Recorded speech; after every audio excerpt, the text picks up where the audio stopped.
কিন্তু আজকে মুসলমানেরা বিজয় হচ্ছে না কেন? আজকে জেরুজালেম মসজিদে আকসা মুসলমানদের হাতে নাই কেন? আজকে জেরুজালেম মসজিদে আকসা মুসলমানদের হাতে না থাকার কারণ, আর এই মসজিদে আকসা এই জেরুজালেম যুগে যুগে যতবার বিজিত হয়েছে তার যদি সারমর্ম আপনি দেখেন, তাহলে আমি বক্তব্যের শেষে গিয়ে আরও আপনাকে সারমর্ম বলবো যে কেমনে কিভাবে মুসলমানেরা পুনরায় সেই জায়গায় নিজেদের ফিরিয়ে নিয়ে যেতে পারবে, বলবো ইনশাআল্লাহ। তার আগে বলে নেই, আজকে সারা বিশ্বের মুসলমানদের চারিত্রিক বিকৃতি ঘটেছে ঔপনিবেশিক শাসন আমলে। ঔপনিবেশিক শাসন আমল হচ্ছে আমাদেরকে যেমন ব্রিটিশরা শাসন করেছিল 190 বছর। আপনারা আজকে যেই জমির মালিক হয়েছেন, এই জমির মালিক আপনারা ছিলেন না। একদম ক্লিয়ার কথা বলছে, আপনারা যারা এখানে বসে আছেন সবার নামে জমি আছে। 1937-এর আগে এগুলো একটা জমি আপনাদের নামে ছিল না, সব জমি ছিল জমিদারদের। এই অঞ্চলে যারা আজকে আপনারা বসবাস করছেন, আপনারা জমির মালিক হয়েছে আপনাদের বাপদাদারা 1937-এ। জমিরই মালিক ছিলেন না আপনারা, জমি নাই আপনার, মানে আপনি বলতে পারবেন না যে এই জমি আমার, জমি জমিদারের, আর আপনি হচ্ছে তাদের অধীনে গোলামি করবেন। এই যুগ ছিল 190 বছর এই অঞ্চলে। এই 190 বছরের গোলামিতে আমাদের চরিত্র বিকৃতি হয়ে গেছে। আমরা ওই 190 বছর যে ব্রিটিশদের গোলামি করেছি, ওই গোলামি থেকে এখনো 60 বছরে বের হতে পারিনি। ওই 190 বছরের গোলামিতে আমাদের চরিত্র বিকৃত হয়ে গেছে। তো এইভাবে যুগে যুগে যখনই কোনো জাতির চরিত্র বিকৃতি হয়ে যায়, স্বাধীনভাবে আর চিন্তা ভাবনা থাকে না, তখন তারা আর স্বাধীন ভাবতেও পারে না, আর উঁচু হিম্মতও কাজ করে না। তো আজকে আপনারা যেমন ব্রিটিশদের গোলাম ছিলেন 190 বছর, এই গোটা মুসলিম বিশ্বের কোনো না কোনো দেশ, কোনো না কোনো ইউরোপিয়ান কান্ট্রির উপনিবেশ কলোনি ছিল, গোলাম ছিল। আফ্রিকার সবগুলো দেশ ফ্রান্স, ইতালি আর স্পেনের কলোনি, ফ্রান্স, ইতালি আর স্পেনের উপনিবেশ। এই জন্য আফ্রিকান যে মুসলিম দেশগুলো আছে, ওরা স্প্যানিশ ভাষায় কথা বলে, ফরাসি ভাষায় কথা বলে। আমাদের ভারত, পাকিস্তান, বাংলাদেশের মানুষ যেমন সবচেয়ে বেশি যায় ইংল্যান্ডে, ঠিক আফ্রিকার মানুষজন সবচেয়ে বেশি যায় ফ্রান্সে, আফ্রিকার মুসলমানেরা সবচেয়ে বেশি যায়, মরক্কোর মুসলমানেরা সবচেয়ে বেশি যায় স্পেনে। ইংল্যান্ডের যা আইন, ভারত, পাকিস্তান, বাংলাদেশের তাই আইন। ইংল্যান্ডের রাস্তায় গাড়ি যেই দিক দিয়ে যায়, বাংলাদেশ, ভারত, পাকিস্তানের রাস্তায় গাড়ি ওই দিক দিয়ে যায়। ইংল্যান্ডের গাড়ির যেই সাইডে সিটিং হুইল ধরার জায়গা আছে, বাংলাদেশ, ভারত, পাকিস্তানের গাড়ির ওই সাইডেই জায়গা আছে। ইংল্যান্ডের ভাষা ইংরেজি, ভারত, পাকিস্তান, বাংলাদেশের সেকেন্ড ল্যাঙ্গুয়েজ ইংরেজি। আবার ফ্রান্স, জার্মানি, ইতালি, স্পেন, এরা যে দেশগুলো শাসন করেছে, এদের দেশের রাস্তা যেই সাইড দিয়ে গাড়ি যাবে, ফ্রান্সের ওই কলোনিতে যাই দেখবেন ওই সাইড দিয়ে গাড়ি যায়। এদের দেশের গাড়ির যেই সাইডে সিট আছে বসার, ওদের দেশে যাই দেখবেন ওই সাইডে বসার সিট আছে। এদের দেশে যেটা ভাষা, ওরা যে দেশ শাসন করতে ওই দেশে যাই দেখবেন ওইটাই সেকেন্ড ল্যাঙ্গুয়েজ। এইভাবে 190 বছরের গোলামিতে, এটা এমনি বাহ্যিক উদাহরণ দেখালাম, আমি তো আর বাস্তব ভিতরের উদাহরণ আপনাকে দিতে পারছি না। মনস্তাত্ত্বিক গোলামির উদাহরণ আপনাকে কেমনে দিব? আপনাকে কেমনে আমি ব্রিটিশদের গোলামির আগের যে মুসলমানেরা ছিল তাদেরকে জীবিত করে কেমনে দেখাবো যে এই দেখো বাংলাদেশের মুসলমানেরা এরকম ছিল, আজ তোমরা এরকম। তথা ব্রিটিশদের 190 বছর গোলামির আগে এখানে এই পাতাড়িতে যে মুসলমানেরা থাকতো, তাদের মন মানসিকতা, মাইন্ড আর আজকে যারা আছে পার্থক্য আছে। ওই ব্রিটিশদের গোলামির আগে যারা ছিল তারা ছিল স্বাধীন চেতা, উঁচু হিম্মা আলিয়া, আর আমরা হচ্ছে গোলাম। কেন 190 বছর আমরা গোলামি করেছি, রক্তের মধ্যে গোলামি মিশে গেছে। এরকম সারা পৃথিবীর মুসলমানদের রক্তের মধ্যে গোলামি মিশে গেছে এই উপনিবেশ ও উপনিবেশিক শাসন আমলের কারণে। আজকে আমরা ফিলিস্তিন, জেরুজালেম হারিয়েছি এই কারণেই, শুধু এই কারণে। ব্রিটিশরা যখন ভারত ছেড়ে গেল, তুমি 1757 সালে যখন ভারতে ঢুকেছিলে তখন ভারতের মালিক ছিলাম আমরা। তো আজ তুমি ভারত ছেড়ে যাবে, তো আমাদের হাতে দিয়ে যাবে। সোজা সিম্পল হিসাব। তুমি 190 বছর আগে যখন ভারতে ঢুকেছো তখন ভারতের শাসক আমরা, তাহলে 190 বছর 1947-এ যখন তুমি ভারত ছাড়ছো আমাদের হাতে দিতে হবে না। তারা দেয়নি। তারা এটাকে ভেঙে 3টে দেশ তৈরি করেছে, 2 কোণায় 2 মুসলমান দেশ রেখেছে। ডিভাইড অ্যান্ড রুল, যাতে ভাগ করো এবং শাসন করো এই বুদ্ধি কাজ করা যায়। ওই কোণাতে কাশ্মীরকে অবন্টিত রেখে দিয়েছে, না পাকিস্তানের মধ্যে না হিন্দুস্তানের মধ্যে। এই একই কাজ, সেম একই কাজ। না লেবানন নামে দুনিয়াতে কোনো দেশ ছিল, না ইসরায়েল নামে দুনিয়াতে কোনো দেশ ছিল, না ফিলিস্তিন নামে দুনিয়াতে কোনো দেশ ছিল, না আরও যে দেশগুলো, তো জর্ডান নামে পৃথিবীতে কোনো দেশ ছিল, না আরব আমিরাত নামে পৃথিবীতে কোনো দেশ ছিল, না কাতার নামে পৃথিবীতে কোনো দেশ ছিল, না কুয়েত নামে পৃথিবীতে কোনো দেশ ছিল। সবই ছিল উসমানীয় খেলাফা, সবই উসমানীয় খেলাফা। সবগুলোকে এরা ভেঙেছে, বসে থেকে থেকে ম্যাপ তৈরি করেছে, বসে থেকে থেকে ম্যাপ তৈরি করে ভেঙ্গে ভেঙ্গে ওর মধ্যে থেকে বের করেছে জেরুজালেমের জায়গা, ইসরায়েলের জায়গা। উসমানীয় খেলাফতের দ্বিতীয় আব্দুল হামিদের ঘটনা পড়ে দেখবেন যে তার কাছে ইহুদিরা কত চেষ্টা করেছে যে আমরা জেরুজালেমে জমি কিনতে চাই, আমাদেরকে জমি কেনার অনুমতি দেওয়া হোক। তিনি দেননি। বিস্তারিত ইতিহাস পড়ে দেখবেন। সেই জায়গায় সারা বিশ্বের সব খ্রিস্টান ইহুদিরা একত্রিত হয়ে, অথচ এই খ্রিস্টানেরাই 1400 বছর আগে ওমর রাদিয়াল্লাহু তাআলা আমাকে লেখালো চুক্তিতে যে আপনি লেখেন যে জেরুজালেমে আপনি কোনো ইহুদিকে বসবাস করতে দিবেন না। খ্রিস্টানেরা লেখালো। আজ 1400 বছর পরে ওই খ্রিস্টানেরাই তোমার এত ভালোবাসা, এত দরদ, তোমার ইউরোপ আমেরিকার মধ্যে জায়গা বের করে দাও, থাকার জন্য দাও না কেন? মুসলমানদের মধ্যে থেকে জায়গা বের করতে হবে। কিভাবে বের করেছে? এইভাবে, যেভাবে ভারতকে ভেঙে 3 টুকরা করেছে, ওই একইভাবে শাম এবং সিরিয়াকে ভেঙে 4-5 টুকরা করে ওর মধ্যে থেকে বের করেছে জায়গা। তাহলে আজ আমরা সারা পৃথিবীতে মুসলমানেরা যে বিস্ফোড়াগুলো বহন করছি, এই বিস্ফোড়াগুলো হচ্ছে ঔপনিবেশিক শাসন আমলের রেখে যাওয়া বিস্ফোড়া।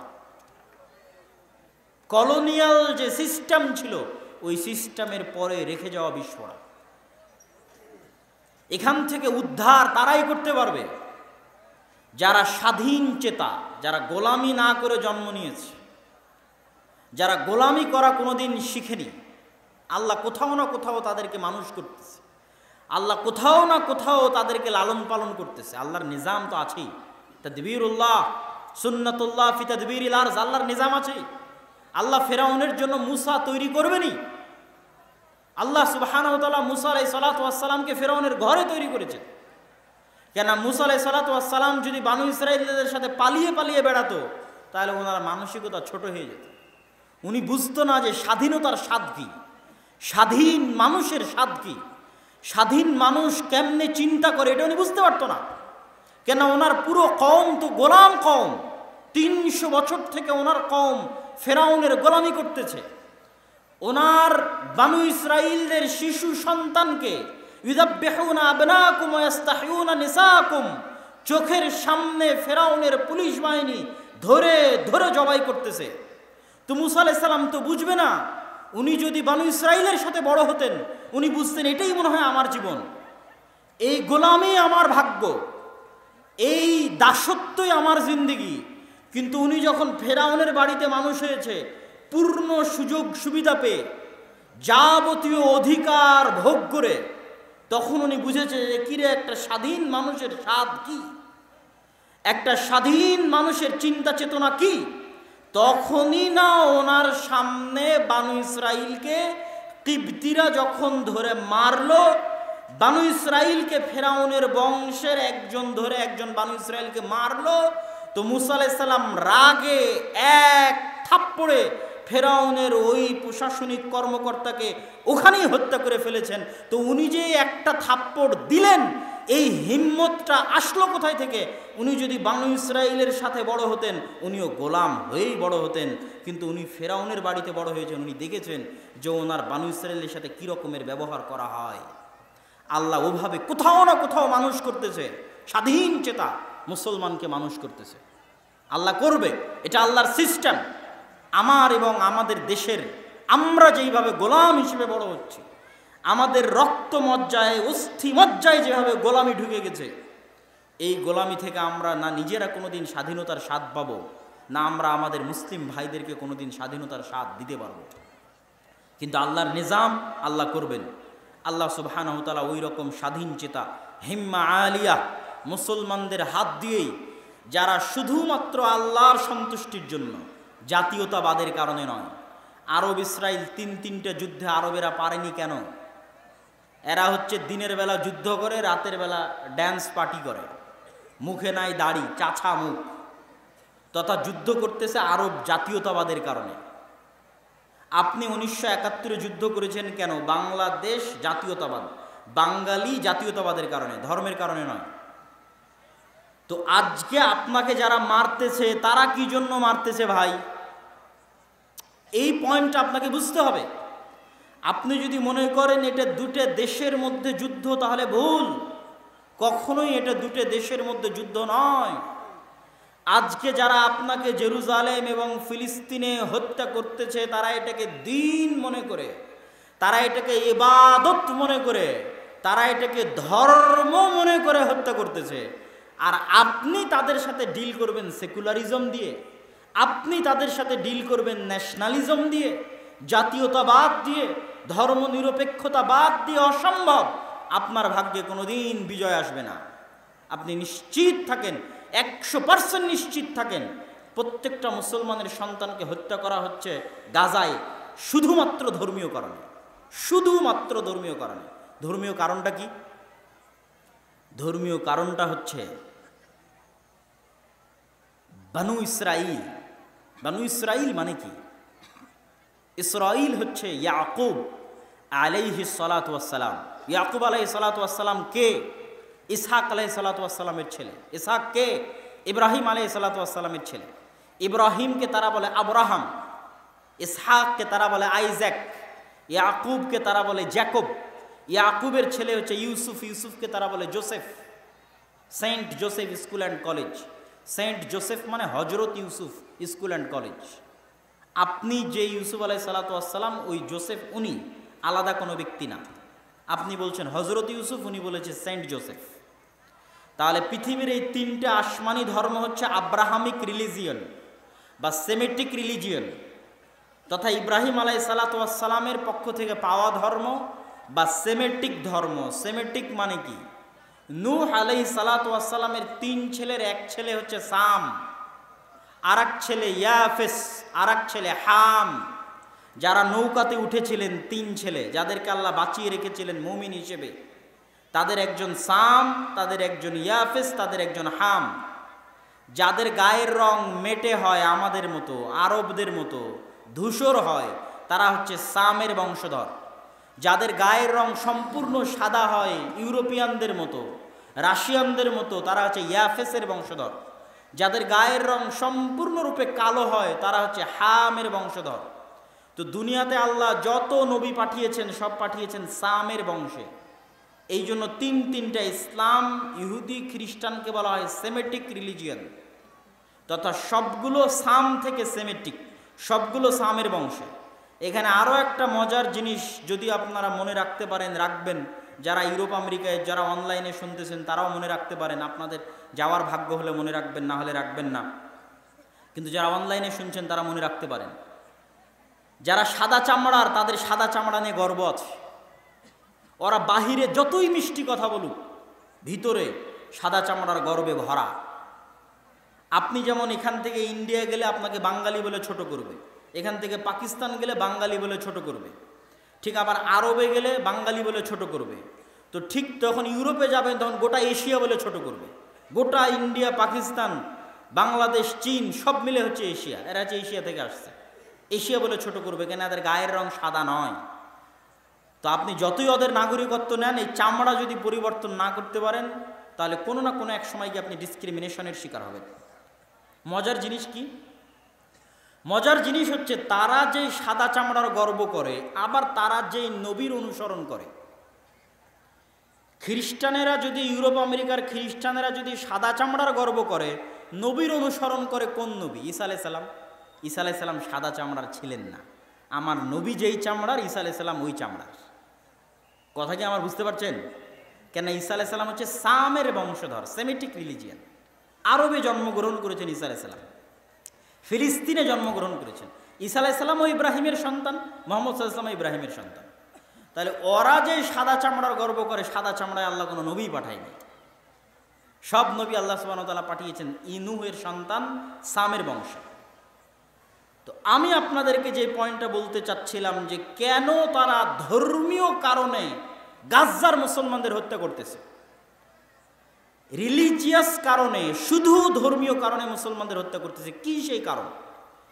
তো ইব্রাহিমের ছেলে ইসহাক বা আইজাক, ইসহাকের ছেলে ইয়াকুব বা জ্যাকব, ইয়াকুবের ছেলে ইউসুফ বা জোসেফ আলাইহিমুস সালাতু ওয়াস সালাম, তারপরে একের পর এক ইউসুফ আলাইহিস সালাতু ওয়াস সালাম উনি মিশর, ফিলিস্তিন থেকে বিক্রি হয়ে চলে গেলেন মিশরে, মিশরে মন্ত্রী হলেন। তারপরে উনি দুনিয়া থেকে বিদায় নিলেন। ওনার বাপ, ওনার ভাইয়েরা সব মিশরে ওনার কাছে ছিল। তার 300 বছর পর বা 100-150 বছর পর ওনার বংশধরেরা ফেরাউনের কাছে গোলাম হয়ে গেল। তারপরে ওনার বংশী জন্ম নিল মুসা। মুসা আলাইহিস সালাম সবাইকে নিয়ে চলে আসলেন নদীর এপারে, পুনরায় ফিলিস্তিনে। ফেরাউন নদীতে ডুবে মারা গেল। পুনরায় ফিলিস্তিনে ঢুকবেন, সিনাই মরুভূমিতে ঘুরপাক খাচ্ছেন। তারপরে আস্তে আস্তে আসলো সেই বংশে দাউদ, আস্তে আস্তে আসলো সেই বংশে সুলাইমান, তারপরে আস্তে আস্তে সেই বংশে আসলো ঈসা, তারপরে আস্তে আস্তে সেই বংশে আসলো ইয়াহইয়া, সেই বংশে আসলো জাকারিয়া। তাহলে ইব্রাহিম থেকে শুরু করে এই পর্যন্ত সব নবী আসলো ইসহাকের বংশে, ইয়াকুবের বংশে।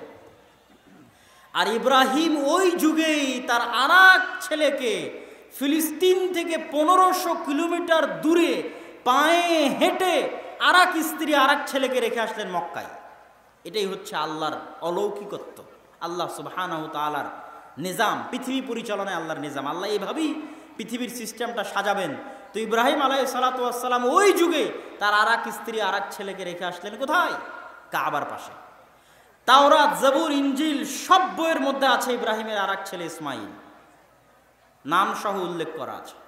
তারাও বিশ্বাস করে আবুল আরব, আরবদের পিতা হচ্ছে ইসমাইল। সমস্যা কি? সমস্যা হচ্ছে তারাও অপেক্ষায় ছিল শেষ নবী আসবে তাদের উদ্ধারের জন্য। ইহুদিরা দুইবার অপেক্ষায় ছিল যে তাদের উদ্ধারের জন্য কেউ আসবে। এক, ঈসা আলাইহিস সালামের আগমনের পূর্বে তারা অপেক্ষায় ছিল ঈসা মাসিহ কেন বলা হয়, আবার মাসিহুদ দাজ্জাল কেন বলা হয়। ঈসার সাথেও মাসিহ, দাজ্জালের সাথেও মাসিহ। মাসিহ মানে কি? উদ্ধারকারী। তো ঈসা মাসিহ মানে ঈসা উদ্ধারকারী, মাসিহুদ দাজ্জাল মানে দাজ্জাল উদ্ধারকারী। তো ঈসা আলাইহিস সালাতু ওয়াস সালাম উদ্ধারকারী হিসেবে এসেছিলেন ইহুদিদেরকে উদ্ধার করার জন্য। তারা ঈসা আলাইহিস সালাতু ওয়াস সালামকে অপবাদ দিয়ে হত্যা করলো তাদের বিশ্বাস অনুযায়ী। আর কোরআনের বিশ্বাস অনুযায়ী, আমাদের বিশ্বাস আল্লাহ উঠিয়ে নিলেন, হত্যা করতে পারেনি। কিন্তু এই হত্যার আযাবে তারা জেরুজালেম থেকে বিতাড়িত হয়ে গেল। ওই বিতাড়িত হওয়ার সময় ইহুদিরা সব একটা প্রায় 3টা ইহুদি গোত্র এসে জমা হলো মদিনাতে। বানু কুরাইজা, বানু কায়নুকা, বানু নাজির। ইহুদিরা তো মক্কায় আসার কোনো অপশন নাই। ইহুদিরা তো বানু ইসরাইল। বানু ইসরাইল হয় ফিলিস্তিন অথবা মিশর। মিশরে ছিলেন ইউসুফ আলাইহিস সালাম, আর ফিলিস্তিনে তাদের বাপদাদা যারা ছিল সেখানে। তারা মদিনায় কেন? তারা মদিনায় আসছিল অপেক্ষা করতে মুহাম্মদ সাল্লাল্লাহু আলাইহি ওয়াসাল্লামের। তারা জানতো মুহাম্মদ সাল্লাল্লাহু আলাইহি ওয়াসাল্লাম আসবে, ওখানে প্রেরিত হবেন। কিন্তু তারা ভাবছিল যে তাদের মধ্যে প্রেরিত হবেন, তথা বানু ইসরাইলে প্রেরিত হবেন। গোটা ইউরোপ, আমেরিকা, কানাডা এগুলো হচ্ছে শীত প্রধান অঞ্চল। আর আরব, জেরুজালেম যেখানে আছে এটা হচ্ছে গরম মরুভূমি, গরম প্রধান অঞ্চল। তাহলে ইউরোপের শীত প্রধান দেশে বসবাসকারীরা দখল করে রেখেছে জেরুজালেম, যেটা আছে গরম এলাকায়, মরুভূমি এলাকায়। আর সালাহুদ্দিন আইয়ুবী সহ মুসলমান আরবদের জন্মই মরুভূমিতে, বড়ই হয়েছে গরম অঞ্চলে। এই ছোট্ট জিনিসটাই সালাহুদ্দিন আইয়ুবী রাহিমাহুল্লাহ কাজে লাগিয়েছেন যুদ্ধের কৌশল হিসেবে, যে এদেরকে গরম দিয়ে ধ্বংস করে দেব। বড় বড় শক্তিশালী লৌহ বর্ম গায়ে দিয়ে আছে, এমন গরম পরিবেশ সৃষ্টি করতে হবে যাতে গরমের ঠেলাতে লোহার বর্ম খুলে ফেলে দেয়, গায়ে না রাখতে পারে।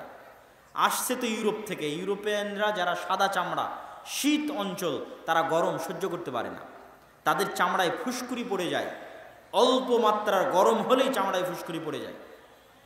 আজকেও যারা ওখানে আসছে তারা শীত প্রধান অঞ্চল থেকে আসছে। এখানে একটা মজার জিনিস বলে রাখি, মুসলমানেরা ওই অঞ্চলগুলোই বিজয় করতে পেরেছে যেগুলো গরম, আর ওই অঞ্চলগুলো বিজয় করতে পারেনি যেগুলো শীত। তুরস্ক এতদিন বিজয় হতো না এই জন্য যে তুরস্ক শীত। আপনি বলবেন স্পেন তো ইউরোপ বিজয় হয়েছে, স্পেনের যে অঞ্চলগুলো মুসলমানেরা বিজয় হয়েছে এগুলো সবই গরম অঞ্চল। আমি নিজে যেহেতু গেছি, কর্ডোভা, গ্রানাডা, আলহামরা সব ঘুরে এসেছি, এগুলো গরম অঞ্চল, একদম অ্যারাবিয়ান স্টাইলের গরম অঞ্চল।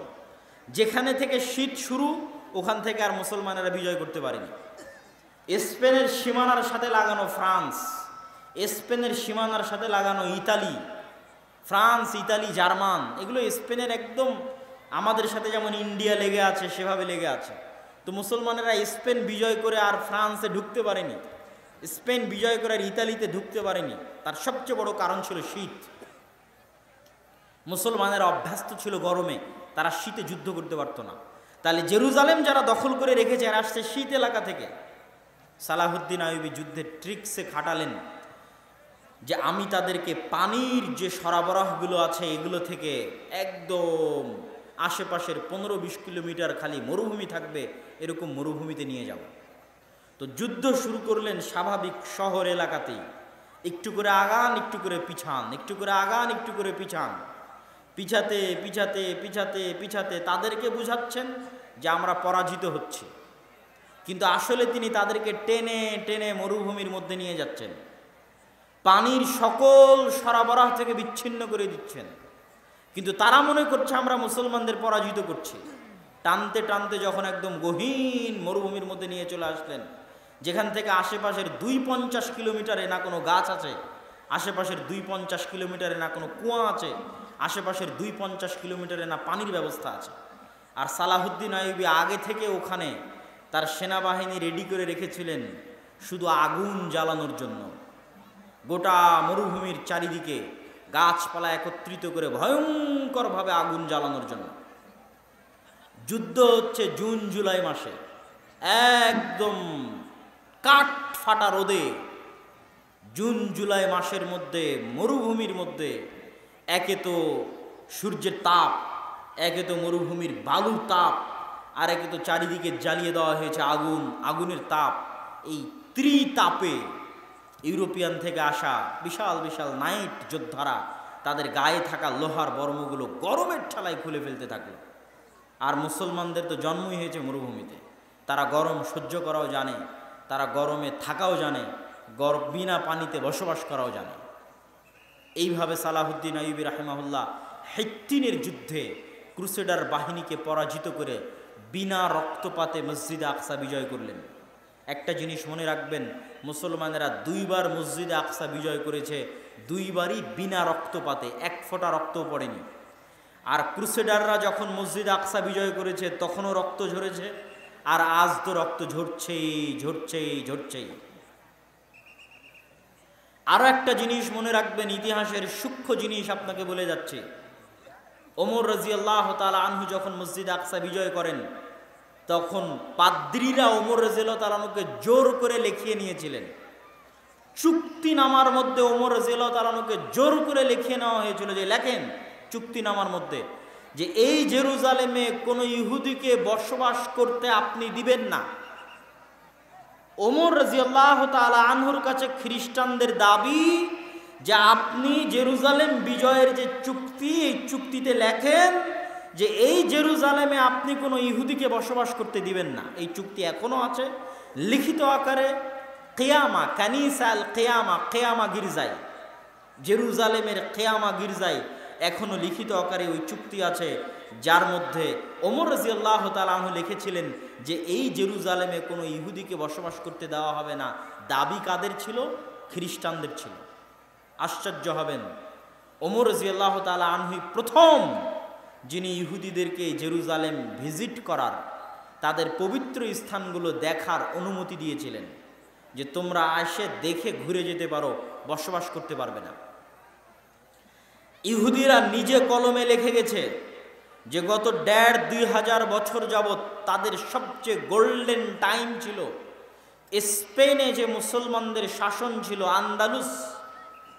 আন্দালুস, স্পেন, কর্ডোভা, টলেডো, গ্রানাডায় মুসলমানদের যে স্বর্ণযুগের শাসন ছিল, ওই স্বর্ণযুগের শাসনে ইহুদিরা যেই পরিমাণ সুযোগ সুবিধা ভোগ করেছে, আর কোনোদিন অতীতে এবং পরে কোনো শাসক তাদেরকে ওই পরিমাণ সুযোগ সুবিধা প্রদান করেনি। ওই সময় তারা জ্ঞান বিজ্ঞান শিখে, নতুন নতুন থিওরি তাদের মাথায় আসে।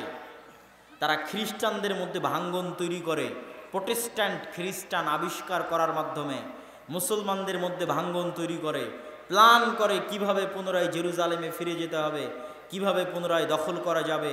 এগুলো সকল প্ল্যান তারা ওই সময় করে। বলছিলাম, ওমর রাদিয়াল্লাহু তাআলা আনহু যেমন বিনা রক্তপাতে মসজিদ আকসা বিজয় করেছিলেন, সুলতান সালাহুদ্দিন আইয়ুবীও তেমনি বিনা রক্তপাতে মসজিদ আকসা বিজয় করেছিলেন।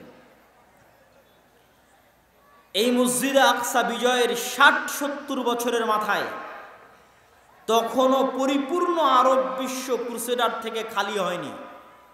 ৬০-৭০-৮০ বছরের মাথায় মঙ্গোলীয়দেরকে পরাজিত করছেন সাইফুদ্দিন কুতজ, আর জহিরুদ্দিন আল বেরবাস পরাজিত করছেন। মঙ্গোলীয়রা চীনের সীমান্ত থেকে বের হয়ে Uzbekistan, Kyrgyzstan, Kazakhstan, Afghanistan, Samarkand, Bukhara পায়ের নিচে পিষতে পিষতে ইরান, নিশাপুর পিষতে পিষতে ইরাকের বাগদাদ, লক্ষ লক্ষ মুসলমানের মাথা কেটে এই ঝড়কে পৃথিবীতে থামানোর মতো কেউ ছিল না। মুসলমানেরা লিখতে বাধ্য হয়েছে আর ইয়াজুজ মাজুজ। মাত্র ১০০ বছরের ব্যবধানে একদিকে ক্রুসেডাররা আর একদিকে মঙ্গোলীয়রা। এর চেয়ে ভয়াবহ পরিবেশ পৃথিবীর ইতিহাসে মুসলমানেরা আর কোনোদিন দেখেনি। আজকের পরিবেশ অত ভয়াবহ নয়, ওই দিন পরিবেশ যত ভয়াবহ ছিল। এই যে তাদের স্রোত, এই স্রোত গিয়ে থামল মিশরে। মিশরে তখন ক্ষমতায় ছিলেন সালাহুদ্দিন আইয়ুবীর পরই। সালাহুদ্দিন আইয়ুবীর পরপরই মামলুকরা ক্ষমতায় আসে। মামলুক কারা? আজকে যেমন মাদ্রাসাগুলোতে এতিমখানা আছে, এতিমখানায় ছাত্ররা পড়ে। ওই যে নিজামিয়া মাদ্রাসা নিজামিয়ায় পড়াশোনা করত বিভিন্ন অঞ্চল থেকে আসা গরিব, দাস, গোলাম, ইয়েতিম ছাত্ররা। ওই সমস্ত ছাত্রদের দিয়ে শুধু জিহাদের জন্য একটা টিম ছিল। তারাই জিহাদ করতে করতে করতে করতে একসময় তাদের হাতেই ক্ষমতা চলে আসে।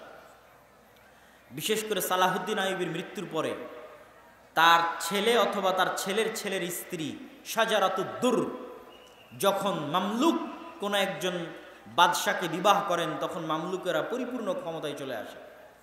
এই মামলুকদেরই ছিল সাইফুদ্দিন কুতজ সেনাপতি, এই মামলুকদেরই ছিল সেনাপতি জহিরুদ্দিন বেরবাস।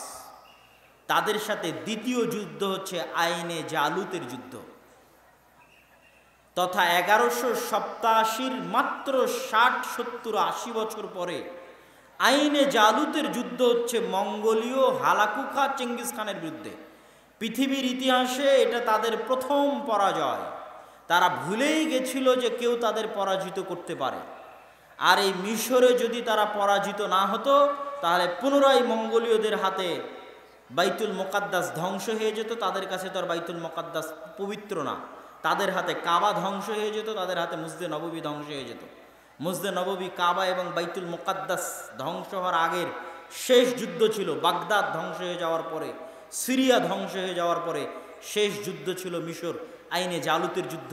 সাইফুদ্দিন কুতজ এবং জহিরুদ্দিন বেরবাস এই যুদ্ধে অবতীর্ণ হয়েছিলেন এবং এটাও একটি অসম যুদ্ধ ছিল, তথা মুসলমানদের সংখ্যা ছিল কম আর তাদের সংখ্যা ছিল বেশি। সম্মানিত উপস্থিতি, এই দুই ঘটনার মাত্র ১০০ বছরের ব্যবধানে ওসমানীয় খেলাফতের খলিফা মুহাম্মদ আল ফাতেহ বিজয় করেন ইস্তাম্বুল, কুস্তুনতুনিয়া। তাহলে পুরো সারমর্ম আপনাকে টেনে দিলাম যে ৩০০ বছরে মুসলমানেরা সবচেয়ে ভয়ঙ্কর অবস্থা দেখেছে। একদিকে ক্রুসেডারেরা, একদিকে মঙ্গোলীয়রা। ক্রুসেডার এবং মঙ্গোলীয়দের মুসলমানেরা পরাজিত করেছে, তারপরে মুসলমানেরা ইস্তাম্বুল, কুস্তুনতুনিয়া, কনস্টান্টিনোপল বিজয় করেছে। আজকে মুসলমানেরা ওই রকম খারাপ এবং ভয়াবহ পরিস্থিতির মুখোমুখি হয়নি। হবেন ইয়াকুবের বংশে প্রেরিত হবেন, কিন্তু আল্লাহ পাঠিয়ে দিলেন ইসমাইলের বংশে। কিন্তু মুহাম্মদ সাল্লাল্লাহু আলাইহি ওয়াসাল্লামের পাওয়ারের জায়গা কি, ক্ষমতার জায়গা কি, যে মুহাম্মদ সাল্লাল্লাহু আলাইহি ওয়াসাল্লামও ইব্রাহিমের বংশধর। এখানেই হচ্ছে বিপদ, যে তাহলে শেষ নবী মুহাম্মদ সাল্লাল্লাহু আলাইহি ওয়াসাল্লাম ইব্রাহিমের বংশধর, আর যত নবী আগে এসেছিলেন বানু ইসরাইলের সবাই ইব্রাহিমের বংশধর। তাহলে কোনো দিক থেকে মুহাম্মদ সাল্লাল্লাহু আলাইহি ওয়াসাল্লাম তাদের চেয়ে কমে নন। তাহলে এবার আল্লাহর যত ফজিলত, যত দয়া, যত রহমত তাদের তাওরাতে লেখা আছে, ইঞ্জিলে লেখা আছে, সব পাবে মুহাম্মদ সাল্লাল্লাহু আলাইহি ওয়াসাল্লাম আর তার উম্মতেরা, যারা মুহাম্মদ সাল্লাল্লাহু আলাইহি ওয়াসাল্লাম অনুসরণ করবে তারা। এই জায়গায় তাদের সুপারিয়রিটি ধাক্কা খেল। সুপারিয়রিটি, হিন্দুদের মধ্যে যেমন 4টা ভাগ আছে, তার মধ্যে সবচেয়ে উপরে আছে ব্রাহ্মণ। ব্রাহ্মণেরা হচ্ছে সুপারিয়রিটি, যে আমরা খোদার মাথা থেকে তৈরি হয়েছি, আমরাই পৃথিবীর শাসক আর বাকি সব গোলাম। তো ওদের মধ্যে দীর্ঘদিনে একটা সুপারিয়রিটি চলে এসেছিল। আমাদের জন্য জান্নাত থেকে মান্না সালওয়া এসেছে, আমাদের জন্য মরুভূমিতে আল্লাহ পাথর ফেটে ঝর্ণা তৈরি করেছে, আমাদের জন্য আল্লাহ ফেরাউনকে ডুবিয়ে হত্যা করেছে, আমরা দাউদ আর সুলাইমানকে সাথে করে নিয়ে পৃথিবীর সবচেয়ে শ্রেষ্ঠ রাজত্ব কায়েম করেছিলাম। সুপারিয়রিটি। সুতরাং শেষ নবী আসলে আমার মধ্যেই আসতে হবে, আমাদের বংশে আসতে হবে। যখনই শেষ নবী আসলেন ইসমাইল আলাইহিস সালামের বংশে, তখন বানু ইসরাইলের সুপারিয়রিটি ধাক্কা খেল, আঘাতপ্রাপ্ত হল।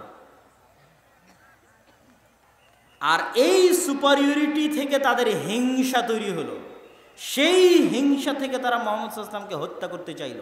আর মুহাম্মদ সাল্লাল্লাহু আলাইহি ওয়াসাল্লামের সাথে বেঈমানি করতে থাকলো মদিনায়, মদিনা সনদের চুক্তিতে স্বাক্ষর করার পরে।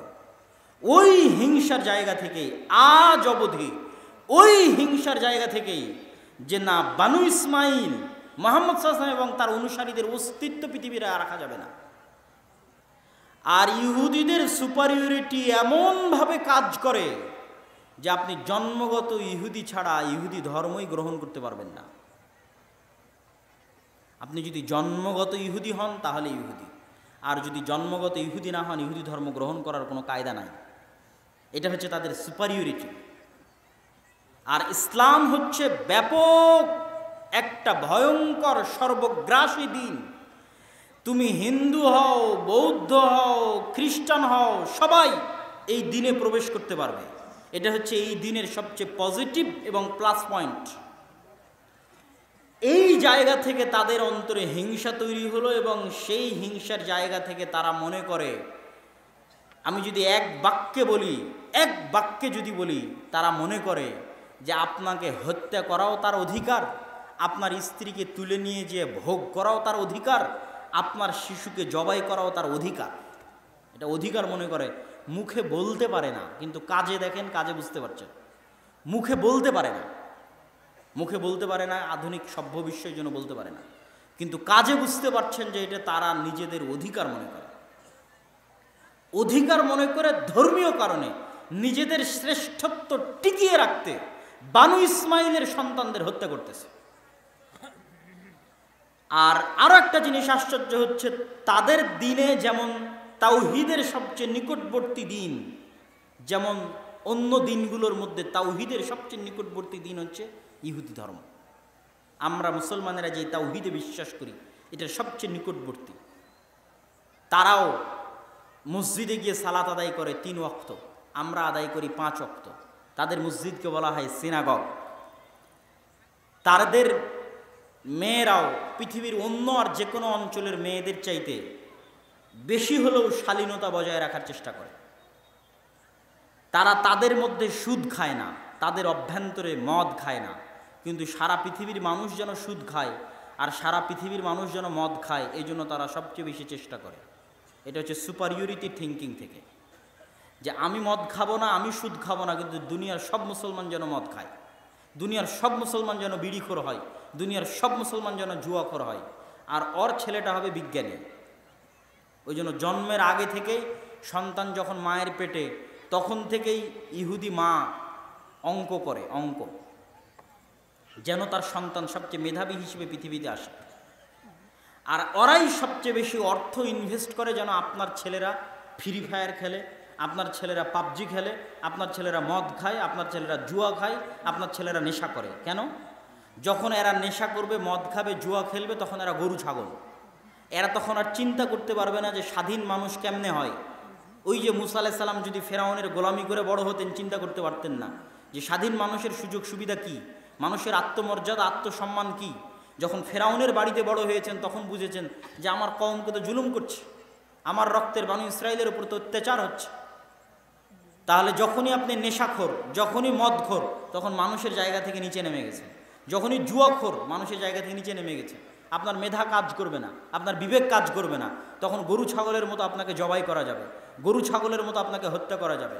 আর সারা পৃথিবীতে মুসলমানেরা গরু ছাগলের মতোই। আমি নিজে চোখে দেখে বলতেছি, দূরবীন দিয়ে দেখে বলতেছি। তার সবচেয়ে বড় উদাহরণ হচ্ছে লিবিয়ার কোনো বন্দর থেকে, ভূমধ্য সাগর থেকে যে বাতাস দিয়ে ফুলানো নৌকায় সারা পৃথিবী থেকে মুসলমানেরা জমা হয়েছে, অবৈধ পথে ইউরোপে ঢুকবে। তাই বাংলাদেশ থেকেও গেছে শত শত, পাকিস্তান থেকে গেছে, ইয়েমেন থেকে গেছে, সিরিয়া থেকে গেছে। নারী পুরুষ গাদাগাদি করে 400-500 জন রোহিঙ্গাদের মতো ওই নৌকাতে আছে। লিবিয়ার সমুদ্র বন্দর থেকে নৌকাটা ছাড়বে, হয় সমুদ্রে ডুবে মরে যাবে রাতের বেলা, আর না হয় কোনো ইউরোপিয়ান কান্ট্রি ওদেরকে ভিক্ষা দিবে, নাগরিকত্ব, শরণার্থী, গোলামের জিন্দেগি। এই জন্য ফ্রান্সের আইফেল টাওয়ারে রাত 12টা-1টার সময় যখন আমরা ওখানে ছিলাম, ওই ফ্রান্সের আইফেল টাওয়ারের আশেপাশে যতগুলো মদ খাচ্ছে, জুয়া খেলতেছে, বিড়ি সিগারেট খাচ্ছে, সবগুলো মুসলমান, সবগুলো যারা ওই সমস্ত দেশ থেকে আসছে যেই দেশকে ফ্রান্স শাসন করত, নাইজেরিয়া, আলজেরিয়া, লিবিয়া, ওই দেশগুলো থেকে আসছে। আর রাত 12টা-1টায় বসে মদ, জুয়া, গাঁজা, বাস। আর ইহুদি তার সন্তানকে জন্মের পর থেকে পড়াচ্ছে, শিক্ষা দিচ্ছে, ওকে স্বাধীন মানুষ হিসেবে তৈরি করতেছে। তাহলে তাদের সবচেয়ে বড় প্রজেক্ট কি?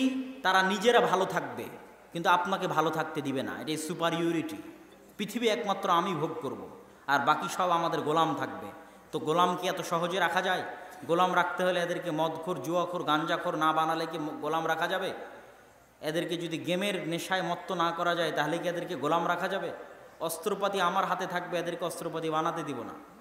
আমার ছেলে মেয়েরা হচ্ছে জ্ঞান গবেষণা শিখবে, এরা হচ্ছে বিশ্বকাপ, ফুটবল এগুলো নিয়ে পড়ে থাকবে, বিনোদন আর পর্যটন নিয়ে পড়ে থাকবে। দুবাই কি করছে, কাতার কি করছে, ওই সেম থিঙ্কিং যে তুমি বিনোদন আর পর্যটন নিয়ে পড়ে থাকো। আর কাতার আর দুবাইয়ের পাশে ইসরায়েল কি করতেছে? শুধু তাই নয়, আরব আমিরাত, কুয়েত, কাতার, তাদেরকে এরা শিক্ষা দিচ্ছে যে তোমরা ছেলে হোক মেয়ে হোক 2টা করে সন্তান নাও, আর 2টা করে সন্তান নিবা, আর গাড়ি হবে যে আমরা যেরকম যে প্রিমিয়ার ছোট গাড়িতে আসলাম, এই ছোট গাড়ি, যেই ছোট গাড়িতে পিছনে 2 জন বসবে আর সামনে ড্রাইভার এবং ড্রাইভারের পাশে একজন। আর ইসরায়েলে যান, কয়টা ইহুদি ফ্যামিলির এই ছোট গাড়ি আছে? সবগুলো ইহুদি ফ্যামিলির জিপ আছে, বড় গাড়ি। কেন? ওদের সবার যে 7টা-8টা করে সন্তান। কেন? ওরা ওদের মধ্যে নিজেরা শিখে এবং শিখায় যে তোমরা বেশি করে ছেলে মেয়ে নাও, আর ওরাই সারা পৃথিবীর মানুষকে শিখায় যে তোমরা বেশি করে ছেলে মেয়ে নিও না, কম ছেলে মেয়ে নাও। এই জন্য আল্লাহ এদের কথা কোরআনে বলেছে যে এরা হচ্ছে দ্বিচারী জাতি, দ্বিচারী সমাজ। তাদের ভিতর একরকম, তাদের বাহির আর এক রকম। পুরোটাই হচ্ছে হিংসার কারণে, যেন আপনাকে সমূলে ধ্বংস করে দেওয়া যায়। কিন্তু আপনি তার দোষ দিয়ে কী করবেন? দোষ তো আমাদেরই। আমরা মদ, জুয়া, গাঞ্জা নিয়ে ব্যস্ত। তাহলে এই যারা মদ খাচ্ছে, জুয়া খাচ্ছে, গাঞ্জা খাচ্ছে, এদের হাতে বিজয় হবে? জেরুজালেম, মসজিদ আকসা, ও সম্পূর্ণ দিনের জন্য যুদ্ধ করতেছে, ওর দিনের বিজয়ের জন্য। আর ওই পাশে যারা আছে তাদের না দিনের নামগন্ধ আছে, না আল্লাহর রাসূলের সুন্নাতের অনুসরণের নামগন্ধ আছে, না আল্লাহ সুবহানাহু ওয়া তাআলার কোনো আদেশ মানার কোনো নামগন্ধ আছে। তাহলে আল্লাহ কাদেরকে বিজয়ী করবে?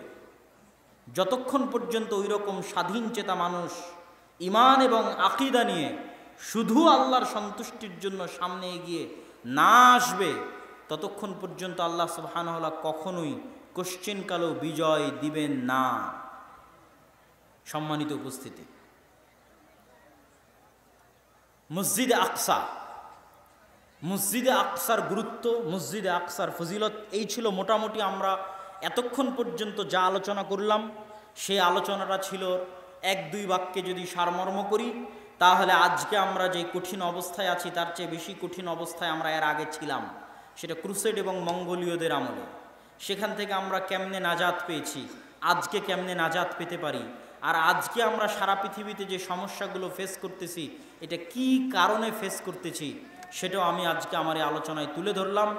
এখন আমরা সংক্ষিপ্তভাবে মসজিদে আকসার গুরুত্ব এবং ফজিলত আপনাদের সামনে তুলে ধরে আমার বক্তব্যের শেষের দিকে যাওয়ার চেষ্টা করব।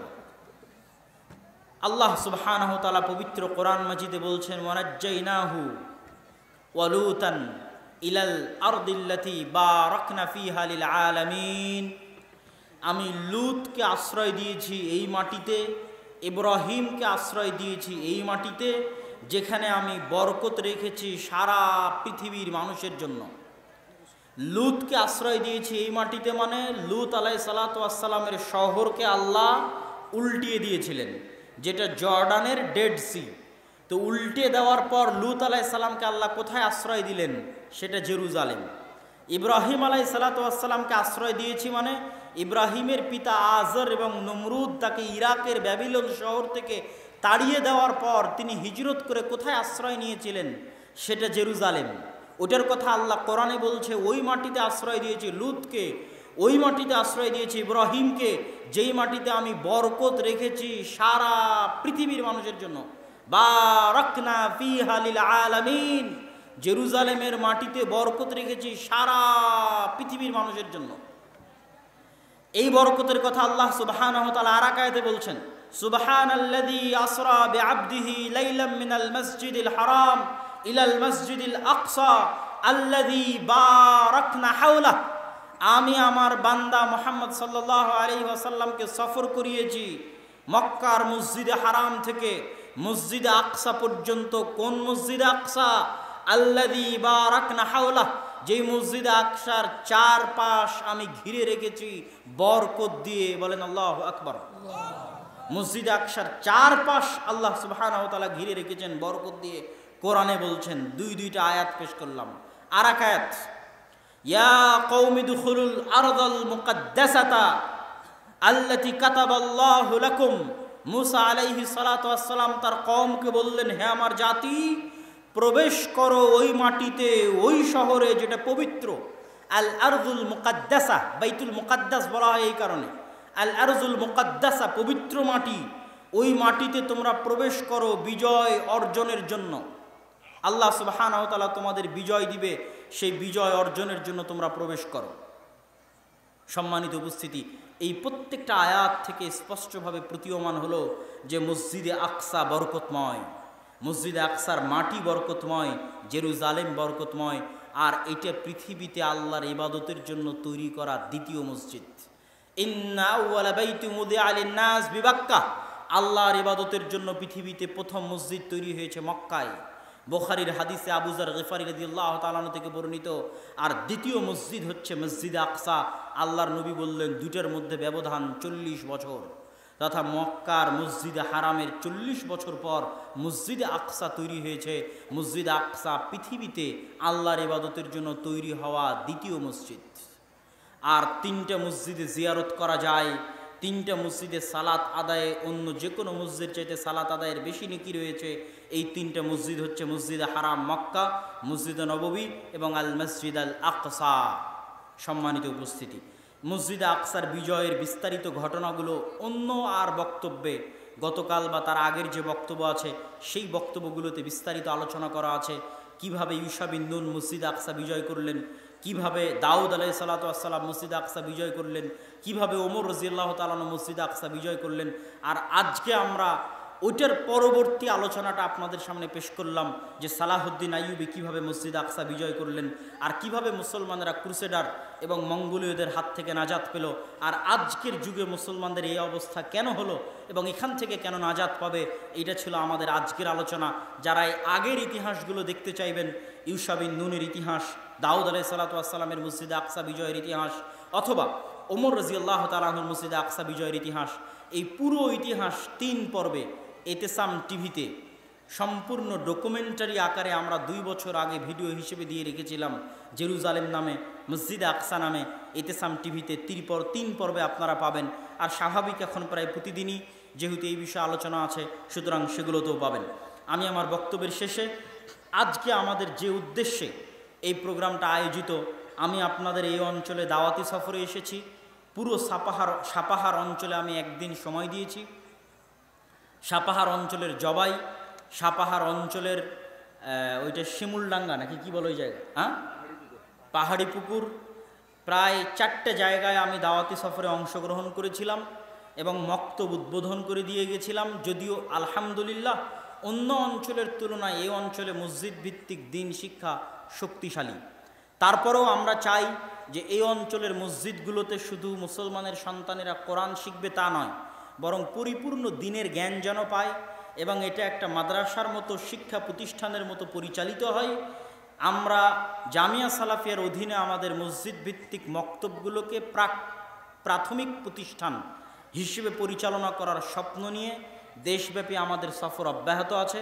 এখন পর্যন্ত 4টি জেলার 126টি মসজিদে সফর করে প্রায় 250-র অধিক মক্তব আমরা উদ্বোধন করেছি এবং সেই কেন্দ্রিকই মূলত আদ-দাওয়া ইলাল্লাহর অধীনে আদ-দাওয়া ইসলামী সেন্টার এবং আদ-দাওয়া ইসলামী সম্মেলন আয়োজিত হচ্ছে।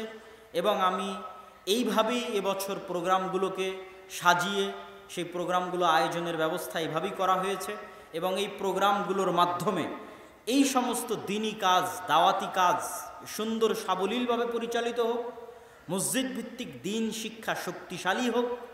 শুধু মসজিদ এসি আর টাইলস দিয়ে বানিয়ে রাখলাম আর মসজিদের আশেপাশে সব মদখোর জুয়াখোরে পরিপূর্ণ থাকলো, এই মসজিদ দিয়ে দেশ এবং জাতির কোনো কাজ, কোনো উপকার হবে না।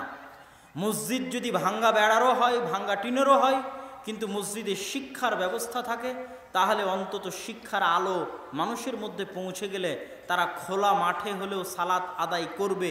এই বিশ্বাস, এই চাওয়া, এই দাবি নিয়ে আমরা মসজিদ কমিটি, এলাকার লোকজন তাদের সামনে আমরা বলছি, আমাদের প্রস্তাব রাখতেছি।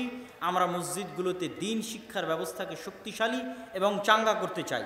প্রতিটি মসজিদ হোক দিন শিক্ষার প্রথম পাঠশালা, এটা আমাদের মূল দাবি। এই দাবি নিয়ে আমাদের সফর অব্যাহত আছে এবং আমাদের প্রোগ্রামও অব্যাহত আছে। আজকের এই প্রোগ্রামে আপনারা যারা উপস্থিত হয়েছেন তারা আল্লাহ সুবহানাহু তাআলার সন্তুষ্টির জন্য ওয়ামিম্মা রাযাকনাহুম ইউনফিকুন, আল্লাহ আপনাদের টাকা চায়নি।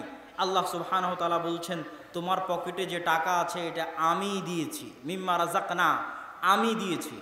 তোমার টাকা দান করতে বলছি তা নয়, বরং আমি দিয়েছি সেটা থেকে কিছু খরচ করতে বলছি তোমাদেরকে আল্লাহর রাস্তায়, আল্লাহর সন্তুষ্টির জন্য। আপনার অর্থ দিয়ে যদি একজন মুসলমানের সন্তানও পবিত্র কোরআনের একটি আয়াত শিখে, পবিত্র কোরআনের একটি আরবি অক্ষরও শিখে, সেটা আপনার জন্য যুগ যুগ যাবৎ সাদাকায়ে জারিয়া হিসেবে থেকে যাবে। যেমন আজকে আমরা যারা ইশার সালাত আদায় করেছি, তারা ইশার সালাতে সূরা ফাতিহা পড়ে যা নেকি পেয়েছি, ছোটবেলায় যিনি আমাদের সূরা ফাতিহা শিখিয়েছিলেন তিনি তাই নেকি পেয়েছে, তাকে যিনি শিখিয়েছিলেন তিনিও তাই নেকি পেয়েছে। এইভাবে একদম সাহাবী পর্যন্ত, আল্লাহর নবী পর্যন্ত যতজন এই সূরা ফাতিহা আপনার পর্যন্ত পৌঁছে দিতে পরিশ্রম করেছে, সবাই আপনার সালাতে সূরা ফাতিহা পড়ার পরিপূর্ণ নেকি পেয়েছে। আজকে আপনারা এই মজলিসে অংশগ্রহণ করবেন কোরআন শিক্ষার জন্য, আপনার এটা এমন একটা সাদাকায়ে জারিয়া হিসেবে থেকে যাবে যে আপনার অর্থ দিয়ে কোনো এক মুসলমানের সন্তান কোরআন শিখলো, তার মাধ্যমে আর কেউ শিখলো, তার মাধ্যমে আর কেউ শিখলো। আপনি দুনিয়া থেকে বিদায় নেওয়া 500 বছর হয়ে গেছে, তাও দেখবেন আপনার নেকি চলতেই আছে, চলতেই আছে। এইরকম একটি বৃহৎ শ্রেষ্ঠ সাদাকায়ে জারিয়া থেকে বঞ্চিত না হয়ে আল্লাহ সুবহানাহু তাআলার সন্তুষ্টির জন্য এই বিরাট প্রজেক্টে মসজিদ ভিত্তিক আমাদের লক্ষ্য হচ্ছে বাংলাদেশের কোনো মসজিদে যেন মক্তববিহীন না থাকে। আমি চালাই কি আপনি চালান সেটা ব্যাপার নয়, মসজিদে দিন শিক্ষার ব্যবস্থা থাকতে হবে, এটা হলো আমাদের শক্তিশালী দাবি। এবং সেটা খুব ভালোভাবে থাকতে হবে, যেন শুধু কোরআন কেন্দ্রিক না হয় এবং অলসতা না হয়, বরং চাঙ্গা একটা প্রতিষ্ঠান যেভাবে চলে ঠিক সেভাবেই যেন চলে। এবং আমরা ওইভাবেই সামনের দিকে ধীরে ধীরে এগিয়ে যাচ্ছি। আপনারা অবশ্যই এই বৃহৎ প্রজেক্টে আপনাদেরকে আল্লাহ সুবহানাহু ওয়া তাআলা যে রিজিক দিয়েছে সেই রিজিক থেকে আল্লাহ সুবহানাহু ওয়া তাআলার সন্তুষ্টির জন্য দানের হাত প্রসারিত করবেন। আপনাদের মধ্যে স্বেচ্ছাসেবক ভাইয়েরা যাবে। আমি আমার বক্তব্য শেষ করার পূর্বে আপনাদেরকে কয়েকটা দাওয়াত দিই। আগামী 23 ও 24 নভেম্বর, কই স্বেচ্ছাসেবক ভাইয়েরা কোথায়? আপনারা প্রবেশ করেন। আগামী 23 ও 24 নভেম্বর আল জামিআহ আস সালাফিয়াহ, ডাঙ্গিপাড়া, পবা, রাজশাহী। 23 ও 24 নভেম্বর ডাঙ্গিপাড়া, পবা, রাজশাহীতে সালাফি কনফারেন্স আছে। উক্ত সালাফি কনফারেন্সে আপনাদেরকে অংশগ্রহণ করার উদাত্ত আহ্বান জানাচ্ছি। পাশাপাশি মাসিক আল ইতিসাম সহ আমাদের যে পত্র পত্রিকাগুলো বের হয়, সেই পত্র পত্রিকাগুলো আপনারা যারা স্টেজে আছেন তারাও এই বৈঠকি দানে অংশগ্রহণ করার চেষ্টা করবেন। মুরব্বী যারা আছেন, স্টেজে যারা আছেন, তারা সকলেই অংশগ্রহণ করার চেষ্টা করবেন। আর বিশেষ করে যারা মিডিয়ার ভাইয়েরা আছে, তারা অনেক বেশি টাকা পয়সা ইনকাম করে মিডিয়া থেকে, এদের সবার কাছ থেকে আজকে দান আদায় করবা। কই রিফাত? সব মিডিয়ার কাছ থেকে আজকে দান আদায় করবা।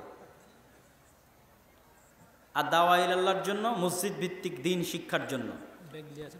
জি, আপনারা যারা স্বেচ্ছাসেবক আছেন তারা অবশ্যই ভিতরে প্রবেশ করেন। আমি আমার বক্তব্যের শেষের দিকে চলে এসেছি। মাসিক আল ইতিসাম কেন ব্যতিক্রম? মাসিক আল ইতিসাম এই বাংলাদেশের একমাত্র পত্রিকা যার ফতোয়া বোর্ডে শুধু বাংলাদেশের আলেমেরা বসে না, ভারতের আহলে হাদিসদের সবচেয়ে বড় শিক্ষা প্রতিষ্ঠান জামিয়া সালাফিয়া বানারসের আলেমরাও এই মাসিক আল ইতিসামের ফতোয়া বোর্ডে অংশগ্রহণ করে থাকে। এটা বাংলাদেশের একমাত্র পত্রিকা। এই পত্রিকাটাকে মূল্যায়ন করার চেষ্টা করবেন। আর সালাফি কনফারেন্সে ভারত থেকে আলেম ওলামা আসবে, সৌদি আরব থেকে আলেম ওলামা আসবে। এবার প্রথম সালাফি কনফারেন্স আমাদের, যেখানে আমরা প্রায় 3 দেশের আলেম ওলামাদের পাবো, বাংলাদেশ, ভারত, সৌদি আরব। এইবার আমরা প্রথম সৌদি থেকে আমাদের মেহমানদের নিয়ে আসবো ইনশাআল্লাহ।